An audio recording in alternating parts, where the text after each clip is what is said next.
వేదిక mic sound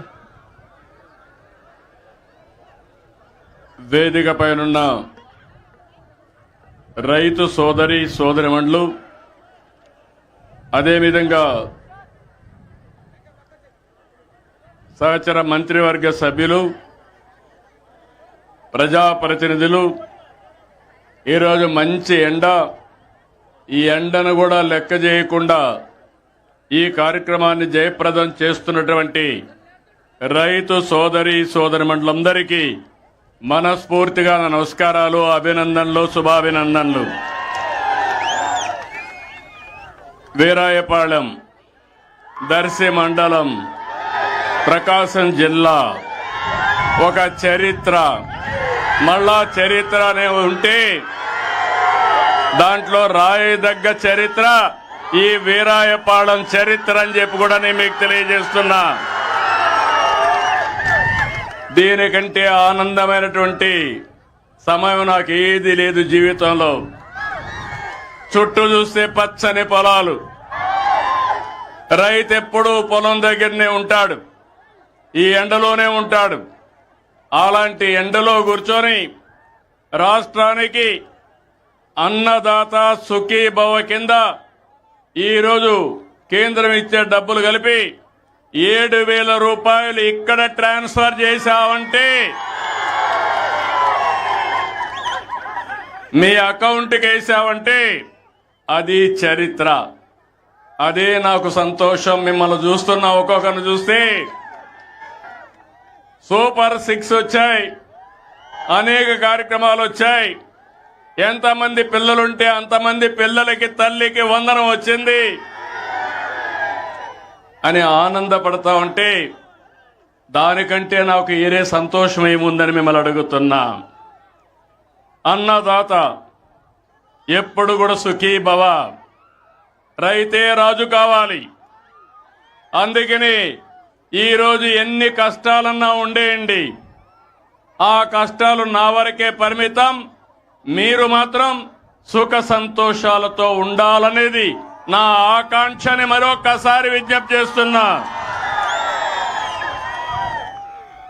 ఎన్నికల కంటే ముందు అరాచక పాలన, రాక్షస పాలన, విధ్వంస పాలన, మా తమ్ముడు సైకో పాలన అంటున్నాడు. అవును, అందరినీ ఇబ్బంది పెట్టారు, వాళ్ళు ఆనందపడ్డారు. డబ్బులు వచ్చేసాయి, అకౌంట్లో డబ్బులు వచ్చాయి. మా తమ్ముడు తెలివి అకౌంట్ ఇక్కడి నుంచే చెక్ చేసుకుని అవసరమైతే ఇక్కడి నుంచే ఎవరికి ఇవ్వాలనో వాళ్ళకు ట్రాన్స్ఫర్ కూడా ఒక క్లిక్ తో చేసేస్తాడు. అది ఈ రోజు యొక్క టెక్నాలజీ ప్రభావం. నేను ఎన్నికల కంటే ముందు ఒక మాట చెప్పాను. ఆ రోజు మీకు చెప్పింది అభివృద్ధి చేస్తాను. అభివృద్ధి తెలిసిన పార్టీ తెలుగుదేశం పార్టీ. సమిక్షేమం చేస్తాం. సమిక్షేమానికి నాంది పలికిన వ్యక్తి నందమూరి తారక రామారావు. Party Telugu Desam party. ఈరోజు నేను కష్టపడుతున్నాను. నా కష్టం కొంతమంది కోసం కాదు, రాష్ట్రంలో ఉండే ప్రతి ఒక్కరికి న్యాయం చేయాలి.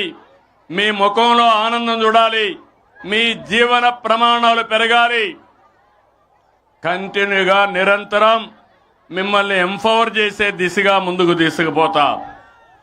అందుకే ఎన్నికల్లో మీరు చూస్తే మొట్టమొదటిసారిగా రాష్ట్రంలో జనసేన అధ్యక్షుడు పవన్ కళ్యాణ్ గారు ఈ రాష్ట్రంలో ప్రభుత్వ వ్యతిరేక ఓటు చీలకూడదని ఒక మంచి భావంతో ముందుకొచ్చి ఆ రోజు పొత్తుకు నాంది పలికారు. ఆ తర్వాత బీజేపీ జాతీయ పార్టీ 2 సార్లు అధికారం ఉన్నారు, 3వ సారంలో అధికారానికి వచ్చారు, 4వసారి కూడా వస్తారు. అందుకనే వాళ్ళు ముందుకొచ్చి మన రాష్ట్రంలో పొత్తు పెట్టుకోవాలంటే రాష్ట్ర ప్రయోజనాల దృష్టిలో పెట్టుకుని ఆ రోజు మనం పొత్తు పెట్టుకున్నాం. ఈరోజు ప్రధానమంత్రి గారు ఉపన్యాసం మీరు చూశారు. సింధూర్ గర్వకారణం. ఎక్కడ కూడా ఒక్క వ్యక్తిని చంపకుండా ఎవరైతే మన ఆడబిడ్డల బొట్టు చెరిచేశారో అలాంటి టెర్రరిస్టుల్ని అంతం చేసిన పార్టీ ఎన్డీఏ, అంతం చేసిన వ్యక్తి నరేంద్ర మోడీ గారని చెప్పి మరొకసారి విజ్ఞప్తి చేస్తున్నాను. అయితే ఆ రోజు ఒక మాట చెప్పాను, నేను సూపర్ 6 అని తీసుకొచ్చాను. కార్యకర్తలు ఇంటింటికి వచ్చారు, ఏం చేస్తామో చెప్పారు. అయితే గత ప్రభుత్వం ఆర్థిక విధ్వంసం చేసింది, చాలా సమస్యలు వచ్చాయి. కానీ నాకు దృఢ సంకల్పం ఉంది, ఎట్టి పరిస్థితిలో ఇచ్చిన మాట నిలబెట్టుకోవాలని ఎన్ని కష్టాలున్నా సూపర్ 6 అమలు చేస్తున్నామని మరొక్కసారి మీకు విజ్ఞప్తి చేస్తున్నాం. అదే కాదు, ఇచ్చినట్టు అన్ని కూడా అమలు చేస్తున్నాం. మీలో ఒక ఆలోచన రావాలి.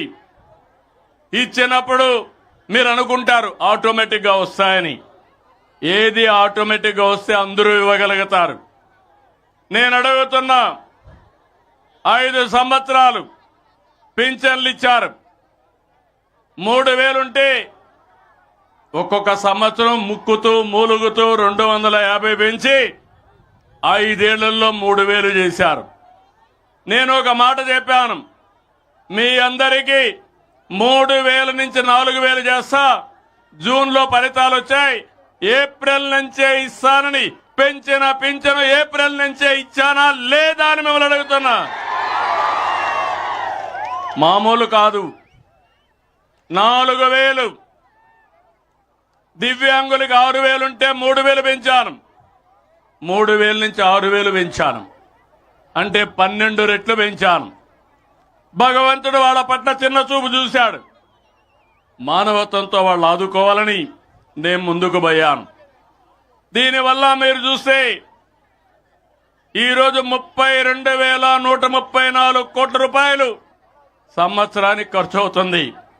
మన తర్వాత పక్కనుండే తెలంగాణ 8,000 కోట్లు, కడవోళ్ళు 4,000 కోట్లు. అది ఎక్కడా, నేను ఇచ్చేది ఎక్కడా? ఈ 64 లక్షల మందికి పింఛను ఇస్తున్నా. మీరంతా గుర్తుపెట్టుకుంటారా అని నేను మిమ్మల్ని అడుగుతున్నా. 4,000, 6,000 కిడ్నీ పేషెంట్లుంటే డయాలసిస్ చేసుకుంటే 10,000 బెడ్కి పరిమితం అయితే వాళ్ళ ఇంట్లో వాళ్ళకి సేవ చేయాల్సి వస్తే 15,000 జీతంతో సమానంగా మీకు ఇస్తున్నానా లేదా అని మిమ్మల్ని అడుగుతున్నా. నేను డబ్బులు లెక్క పెట్టుకోవాలా, మానవత్వంతో చూస్తున్నా. ఈ విషయం మీరు గుర్తుపెట్టుకోవాలి. ఇంకో పక్కన ఎవరైనా భర్త చనిపోతే వితంతువుకు పెన్షన్ ఇవ్వకుండా ఎగ్గొట్టారు. నేను ఒకటే చెప్పాను, పాతవన్నీ క్లియర్ చేశా. మొన్నే 1,10,000 పింఛన్లు, నెలకు 44 కోట్ల రూపాయల ఖర్చు, సంవత్సరానికి 520 కోట్లు ఖర్చు. అయినా పర్వాలేదు, నా పేదవాడి ముఖంలో ఆనందాన్ని చూడాలని ఆ పింఛన్లు ఇచ్చాను. ఇంత మునుపు ఒక నెల తీసుకోకపోతే 2వ నెల ఎగ్గొట్టేవాళ్ళు. 2 నెలలు తీసుకోకపోతే వచ్చేదే కాదు. ఇప్పుడు 3 నెలలు ఎక్కడైనా ఉండండి. ఆ రోజు వాలంటీర్ వస్తేనే మీకు పింఛను. ఇప్పుడు నువ్వు బంధువుల ఇంటికి పోయినా నేను ఇస్తా, అక్కడే ఇస్తా.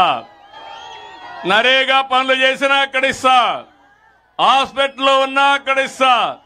మీరెక్కడున్నా అక్కడ ఎత్తుక్కుంటూ వచ్చి మీ పింఛను నెలకు 1వ తారీఖునిచ్చే బాధ్యత నాది. ఏం తమ్ముళ్ళు ఆనందమా? అయితే ఇంత చేసిన ప్రభుత్వాలను మర్చిపోతారా మీరు? తప్పుడు ప్రచారం నమ్మతారా మీరు అడుగుతున్నా.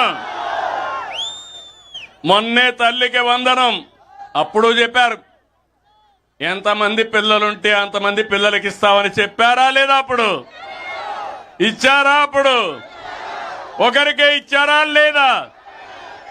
నేను చెప్పా ఎంతమంది పిల్లలుంటే అంతమంది పిల్లలకి ఇస్తామని. ఒక్కొక్క కుటుంబంలో 2, 3, 4, 5, 6, 7, 8 మంది పిల్లలున్నా ఇచ్చిన పార్టీ తెలుగుదేశం పార్టీ, ఎన్డీఏ. వచ్చాయా లేదా?